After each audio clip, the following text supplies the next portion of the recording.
Yeah, so you're a single parent, right? I bet you don't have much money. Just wait your turn, all right. Back up, back up.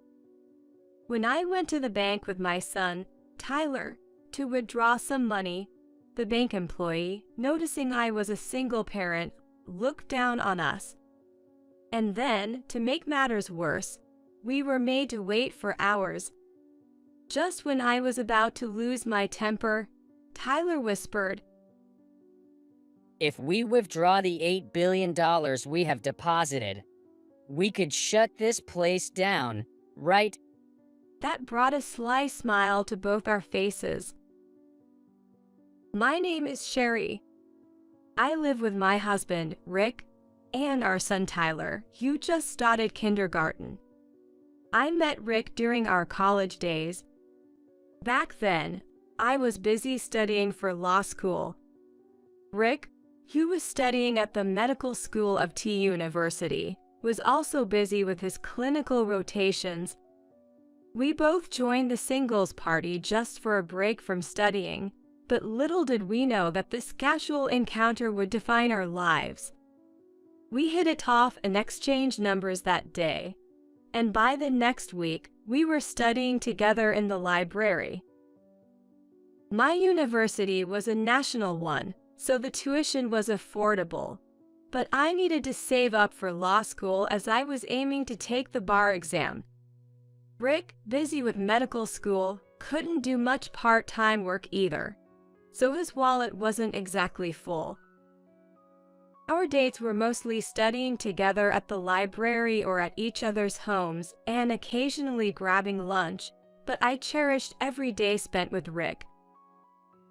4 years passed, and in my final year of law school, I passed the bar exam. Rick also successfully passed his medical licensing exam, and once our training periods were over, we got married. For a while, we were both busy working as a rookie lawyer and a doctor.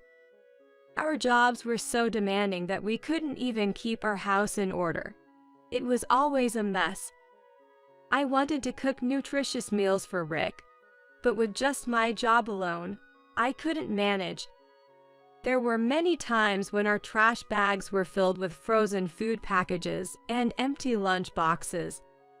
No matter how much I neglected housework, Rick never complained, but he was also too busy to help. I rarely stayed up all night, but Rick, being a doctor, often had to work nights. It felt like we had been running together ever since our intense study days. A decade into our marriage, we were blessed with a child. The law firm I worked for said, "We don't want you to quit. We'll keep paying your lawyer registration fees even while you're on leave.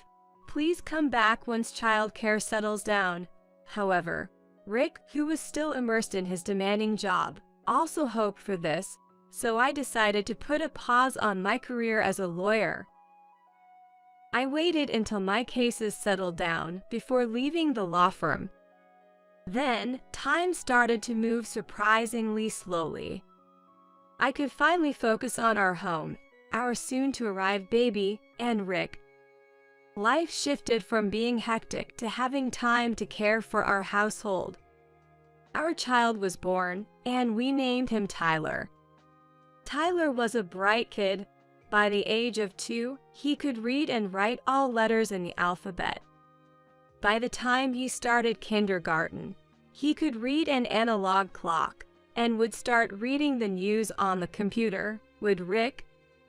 On our way to and from kindergarten, he would explain the news to me.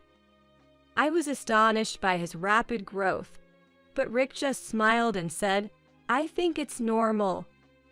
According to Rick's mom, Rick was the same as a child. But perhaps the peak of my life was those peaceful years spent as a stay-at-home mom, raising young Tyler by Rick's side. When Tyler was 5, in winter, our family went skiing. It was a beautiful sunny morning, perfect for skiing, but in the evening, just as we were about to head home, the weather turned bad. As we were hurrying back, Rick said, I see something like a hat in the snow off the course. Someone might have fallen. I'll go check. I had a bad feeling, but knowing Rick, who worked in emergency medicine and always put saving lives first, he couldn't just ignore it if someone was in trouble. So I didn't stop him. If only I had insisted he stay.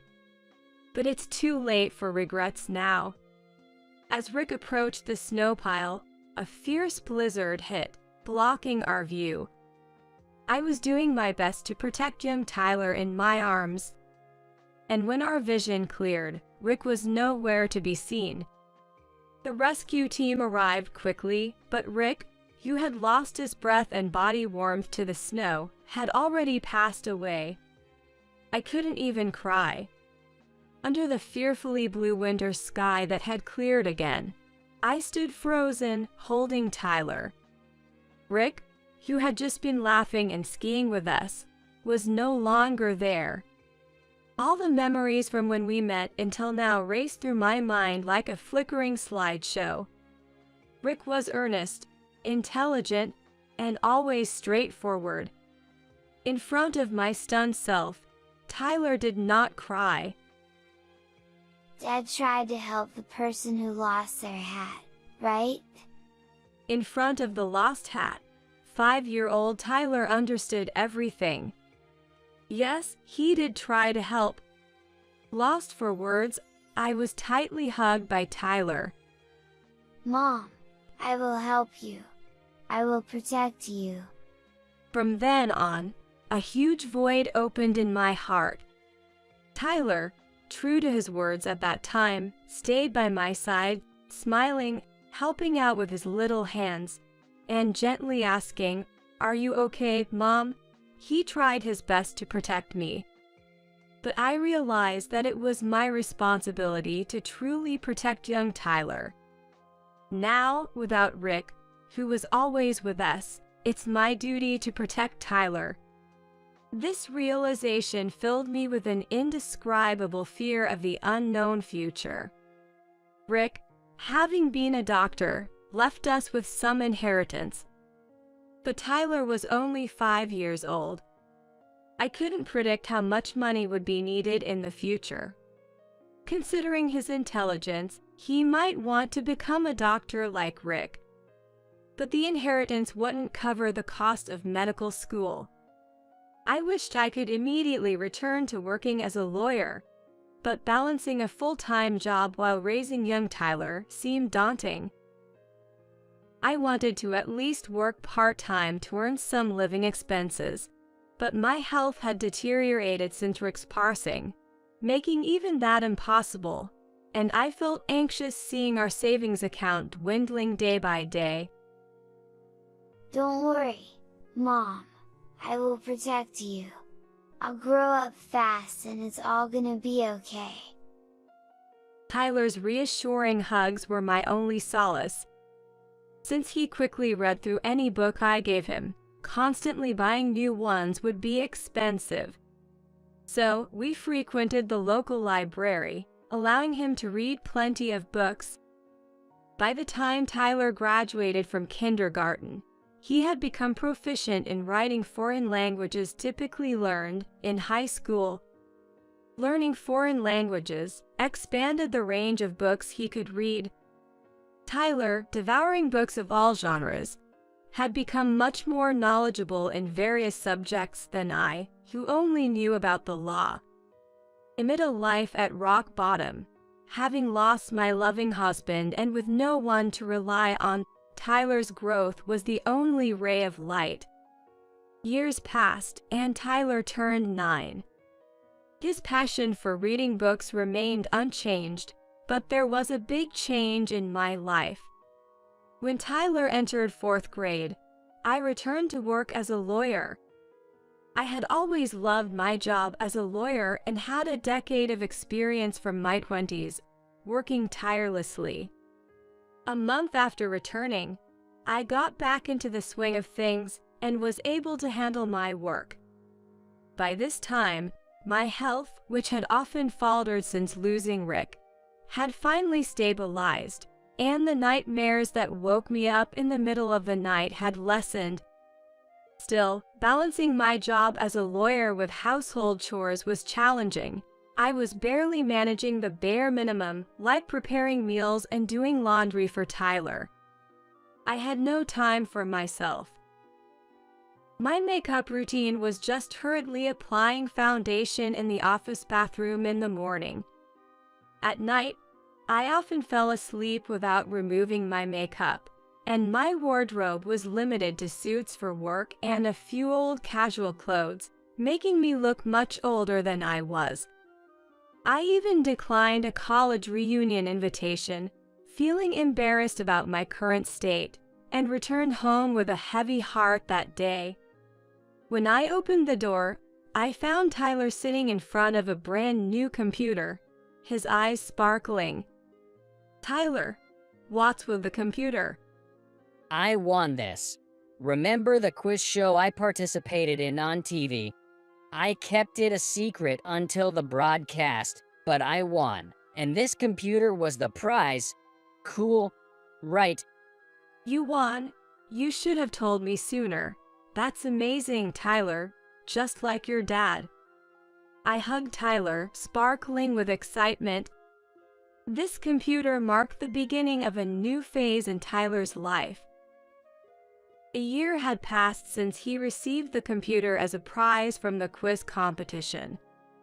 Since that day, Tyler spent almost all his time at home on the computer. At first, I helped him with the operations, but that was only for a day or two. Then, he started buying specialized books from bookstores, rapidly absorbing knowledge. He was always quick at reading, and now that I was working, I could afford to buy him many books. Tyler's study desk quickly became filled with books on programming languages. I had only focused on law, so I knew nothing about computer development languages like Java or C++. Seeing Tyler so immersed and shining in this field made him seem almost otherworldly to me, as if he wasn't my own child. "Rick, Tyler seems to have inherited your knack for the sciences." I caught myself talking to the night sky. Sometimes, Tyler would read my old college books too. Thinking about his future, I no longer felt the terror I had right after losing Rick. Tyler would carve his own strong path in life and society. I was sure of it. Every year on Rick's death anniversary, we always visit his grave, and this year was no different. While walking to the bank to withdraw money for Tyler's new computer, a man suddenly bumped into me from behind, causing me to nearly lose my balance and fall. The man who bumped into me was wearing an unusually glossy long coat and had a tacky oversized watch that he was flaunting. He then callously threw a comment over his shoulder. "Move it, you're in the way." What the? I almost blurted out a complaint, but I held back, remembering that today was Rick's death anniversary, and I wanted to avoid any trouble or foul language. Mom, are you okay? Tyler asked, coming over. I hugged him tightly. "Thank you, I'm fine. How about you, Tyler? That must have startled you." Yay, maybe that man was in a hurry, but I can forgive him for bumping into Mom. "Oh, you're so kind, Tyler. But don't worry, I'm okay." Welcome. How may I assist you today? When we arrived at the bank, we were greeted with such a warm smile that it blew away the unpleasant feelings from earlier. The receptionist, Cindy, as her nameplate read, listened to our needs, quickly prepared some paperwork, and handed us a number. We're a bit busy today, so there might be a short wait. Please have a seat on the sofa over there. We sat down on the sofa provided. Wait, Mom, isn't that person? Tyler exclaimed in surprise when someone was called out from the counter. "Oh yay." I couldn't help but exclaim. At the counter, the man who had bumped into me earlier was sitting there. Give me those papers. The bank clerk at the counter received our documents with an attitude that seemed like he didn't even consider us as customers. I'll proceed with the procedures. Just wait at your seat. After scribbling on the documents, he handed them back as if shooing us away. What? I really wanted to complain, but I held it back. It's Dad's death anniversary today. We shouldn't argue, I said with a smile to Tyler. What? So you are a single parent and a son, right? People like you guys should wait their turn. I was shocked to hear such unbelievable words coming from behind. It was indeed the voice of the bank clerk from earlier. Tyler was also standing there with his mouth gaping. Tyler, don't worry about it. Let's read a book. Patting his shoulder and taking out a book I had brought. Tyler looked visibly upset, but he nodded and started reading his book. However, no matter how long we waited, our number wasn't called. At first, I thought it was because it was busy, but as I looked around, other customers who seemed to have arrived after us were being called and served. I thought it might be a misunderstanding, but it wasn't. An elderly man who had arrived just after us and sat on the sofa next to us finished his procedures and left. Then, a man who was businessman looking, seemed to have come after we started reading our books, also completed his procedures and left. Mom, let's be good today. If it's Dad, he would have waited quietly. Stopped me as I was about to stand up to complain. You're right, I replied with a wry smile, opening my book again. It's ironic that I, the mother, am being reminded by her son, Tyler. And so, we waited for nearly 3 hours. Even Tyler, usually so patient, started to get irritated as our number still hadn't been called. Tyler, I'll go ask. Don't worry, I'll be polite. I won't do anything Dad would dislike. Tyler thought for a moment and then nodded. Excuse me, we're number 57. We've been waiting for almost 3 hours. I approached the counter, trying to keep my irritation in check, and asked as politely as possible. What? 3 hours? So what? It's busy? People like you, poor folks, are always last? The poor folks. Yeah, you're a single parent, right? You probably don't have much money anyway, so just wait and go back to your seat. What? You're changing the order of service based on that. I was about to retort, forgetting the promise I made to Tyler, when suddenly, I felt a tap on my back. Turning around, there was Tyler, grinning broadly. Mom, what happens to this bank if we withdraw all the $8 billion we have deposited here? What are you talking about? 8 billion? Dream on, kid. I couldn't bear it anymore when they started mocking Tyler too, just as I was about to speak out. Suddenly, the branch manager burst out of the back room with great urgency.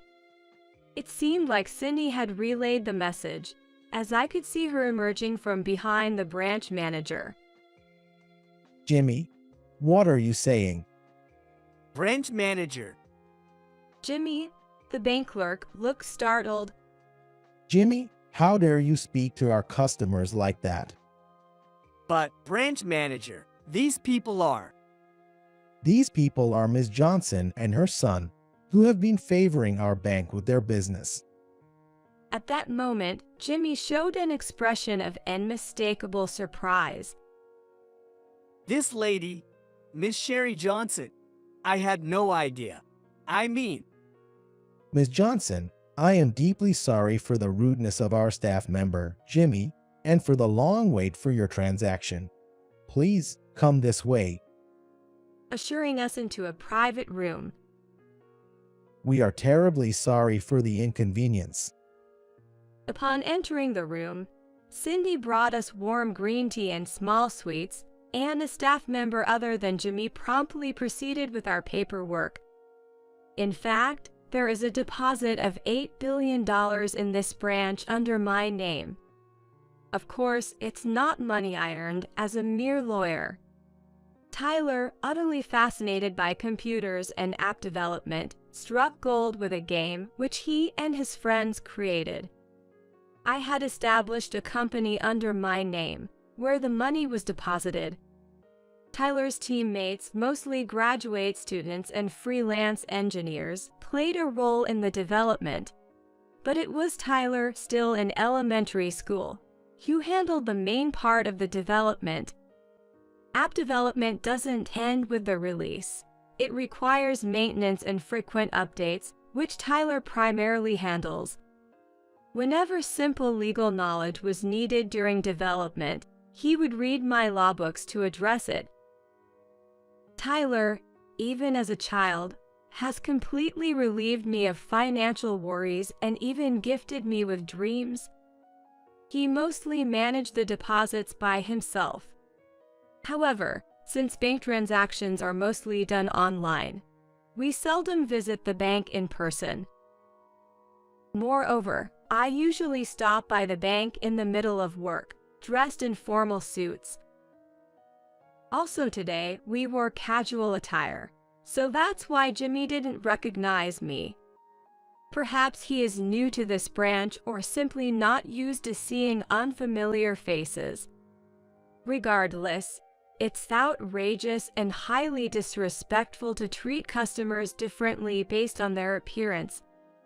We requested the branch manager to retrain Jimmy for the sake of other customers, and then left the bank. At the cemetery, I talked to Rick's grave about today's events with Tyler. Unlike me, who tends to complain, Tyler always remains calm and subtly supports me. I also talked about the game app again, which I've been doing every visit. Rick, Tyler's game, it's been half a year after its release, and is still gaining subscribers. Every time we release new skins or items, they have the best sales record. Tyler wrote the main codes for all of them. But I can't draw, so Mary does all the art. Tyler said happily. He loves computers and books so much, and it makes him difficult to make close friends at school. So working with his older teammates, helping each other to create something, must be especially enjoyable for him. He told me, I can't discuss coding with my school friends, but with my development team, I can talk about even the most complex topics. He's even studying a new language now. As I reported with a smile, Tyler happily waved his hand and said, Dad, I'll definitely protect Mom. It was really hard when you left us, but it made me want to work harder to protect Mom. That's why I thought of making an app, and got motivated to write better code and study more. I feel like I am who I am today because of you, Dad. Tyler. When I grow up, I want to help people who lost their partners, just like Mom did. Tyler declared in front of Rick's grave. He studied hard in middle and high school, keep maintaining top grades, and went on to the School of Pharmacy at the same university as Rick. He passed the bar exam and the medical licensing exam while still in university. Tyler passed the national medical exam at the same time as his graduation. His achievement of passing both the bar and medical exams garnered media attention, sparking speculation about whether he would pursue a career in medicine or law. However, it seemed he had always planned to continue with the company he started. The company, which he founded in elementary school through the development of a game app, had been mostly inactive after middle school. but he decided to restart it in earnest after graduating from university. He then made a conscious effort to employ single parents at his company. I also left the law firm where I worked and joined Tyler's company as the legal affairs manager. I was thrilled to use the knowledge and experience I gained over the years as a lawyer in my son's company. Moreover, due to the company's policy of employing many single parent, overtime work was basically prohibited. This allowed me to return home on time every day and slowly take care of household chores. Although I love legal work, having time to relax and focus on my personal life also seemed necessary.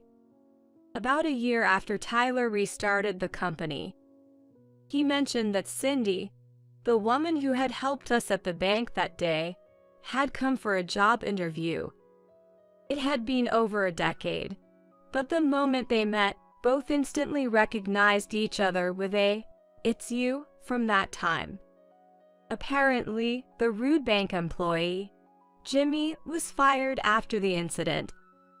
Cindy, who had been harassed by Jimmy and had already submitted her resignation, also left the bank.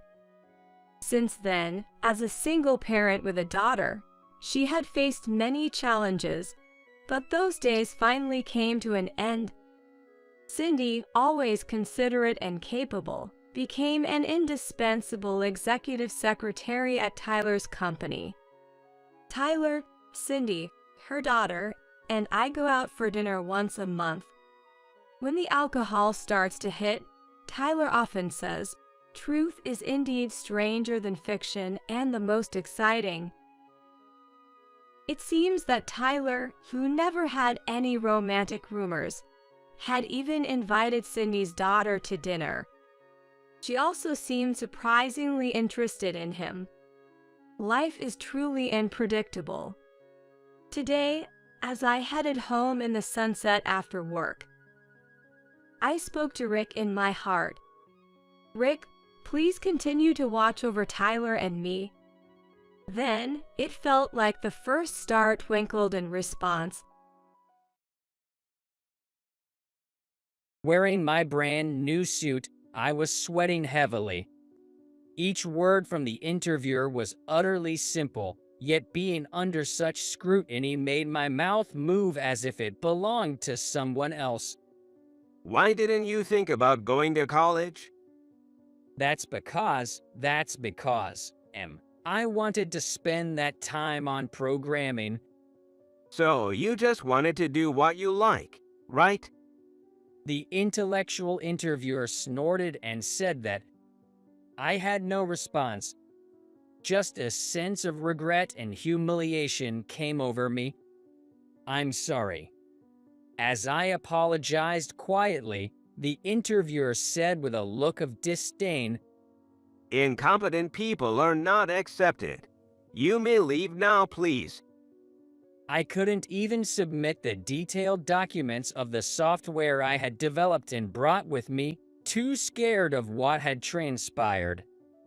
Incompetence remains incompetence after all. I hung my head, greeted the interviewer, and left the room. My job hunt was proving to be a tough journey. That's what I thought until that moment. My name is Michael Johnson, and I'm 21 years old. In middle school, I got hooked on programming after playing around with a computer belonging to my uncle. If that's what Michael decides, then it's fine by us. My parents adored me and didn't scold me when I told them I wouldn't be going to college after high school. I'm a baby in my parents' eyes. It doesn't matter how old I get. While it seemed like my friends were all going through rebellious phases and clashing with their parents, I could never bring myself to strongly oppose my kind parents. Perhaps as a reaction, whenever I felt discontent, I'd throw myself into programming with a passion. When I was in front of my computer, I'd become utterly absorbed. All my worries would vanish, and I'd be filled with hope and exhilaration. The fewer days I went to school, the more I dove into programming every day. That's how I started creating simple games and social networking sites. Whenever an idea came to me, I'd try to create it on the spot. I continued living like that for a while. Every time I received feedback from users on my projects, I felt validated in my efforts. I'm not sure what kind of job I'll end up in, but if I could continue doing this, it would be my dream come true. This is my calling. That day too, I woke up past noon, having skipped school. I turned on my computer even before putting on my glasses. As soon as it finished booting up, I sat up, still tousled from sleep, and peered at the screen. Then, I saw an email had arrived. The moment I saw the sender, my body tensed, and I broke out in a sweat. This can't be real. A prank or a mistake. My sleepiness vanished instantly, and I decided to go downstairs to the living room to calm down. Good morning, Michael. Do you want for breakfast? I was thinking of preparing lunch in about 30 minutes. My mom, nibbling on some crackers while reading the newspaper, and my dad, clipping his nails on the porch. Looking out the window, I saw a plane floating in the cloudless sky. Hey, Michael, it's a nice day again today. My dad, with his hair streaked with gray, turned around and smiled. I used to be told I looked like my mom, but lately, it seems I've started to resemble my dad. Mom, I'll pass on breakfast. Can I get a coffee? Mom smiled warmly and headed to the kitchen, humming a tune. Even as I waited for my coffee, I couldn't stop thinking about that email. I'm just going to the bathroom. Leave the coffee for me. I decided I had to check it again. Without waiting for my mom's response, I dashed up the stairs to my room. I hurried to my computer and read the email again carefully. It was indeed from a well-known Japanese IT company that I recognized. The email was written in more polite English than I'd use. Can't be real. They wanted to buy my site, which I released 2 years ago, dedicated to a nerd community. It's a social site dedicated to the nerd community. I had noticed an increase in foreign users recently, but was it becoming popular overseas too? The email mentioned they wanted to discuss directly. My mind was completely overwhelmed. Feeling dizzy, I decided to go back to the living room. What's wrong, Michael? You look pale. Do you have a stomach ache? It's not that. Something big has happened. Something bad? My mom, who had been reading the newspaper, looked at me worriedly.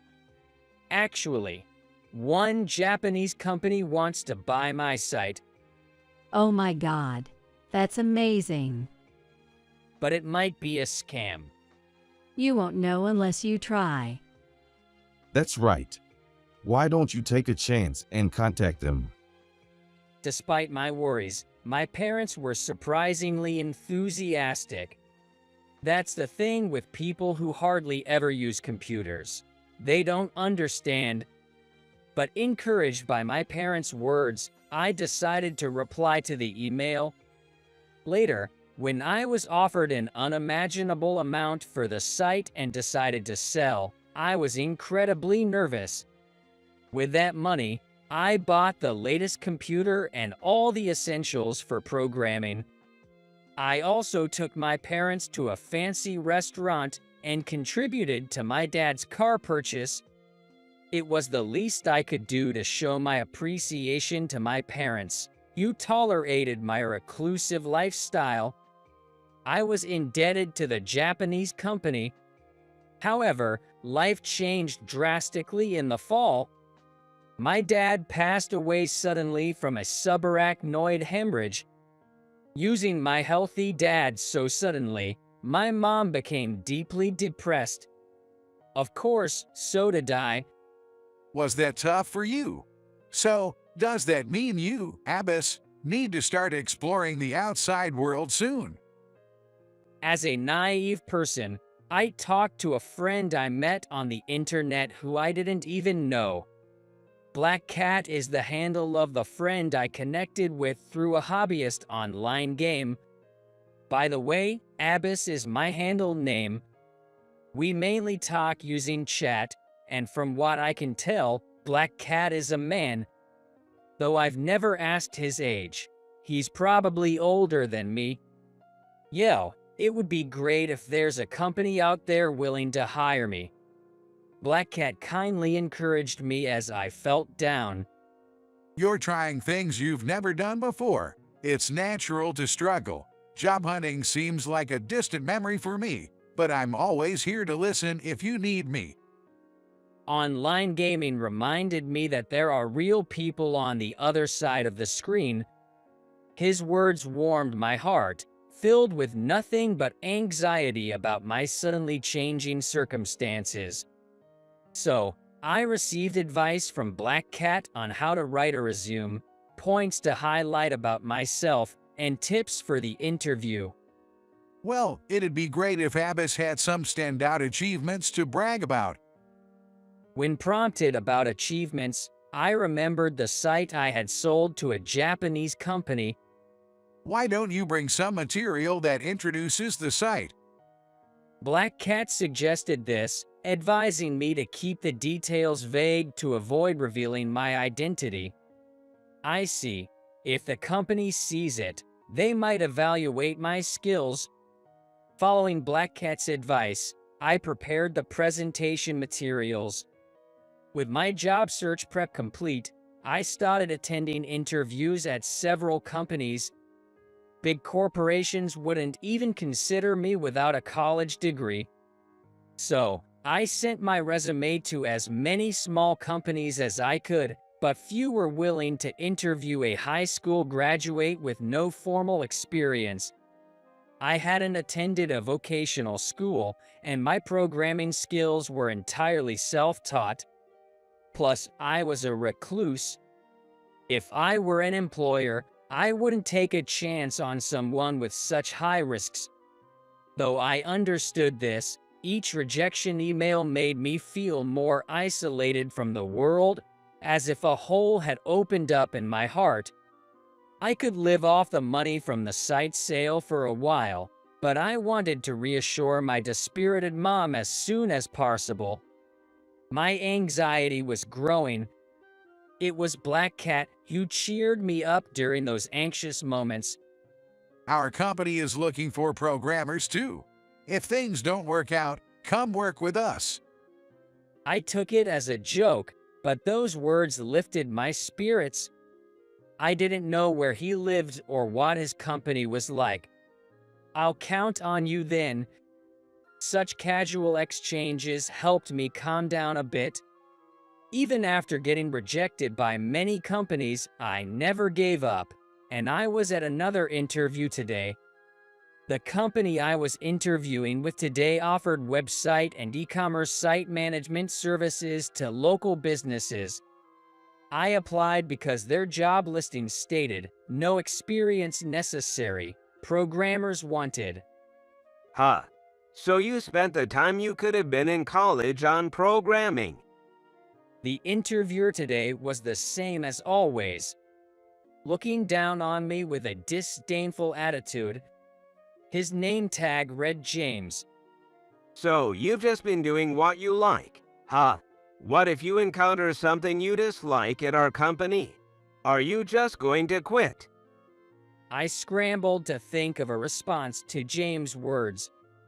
As you've pointed out, I lack work experience. However, I have a strong foundation in programming and a strong desire to utilize it. I've come to your company's interview with the determination not to quit easily. I looked James straight in the eye and answered, Did I manage to convey that well? I was mentally celebrating, but James, looking at my resume, said, But, you know, Michael, your track record is pretty bad. I can't find any compelling reasons to hire you. But could you please take a look at this? I have experience creating my own website. Saying that, I tried to take out the presentation materials I'd prepared with Black Kit's advice from my bag. However, James chuckled at my action.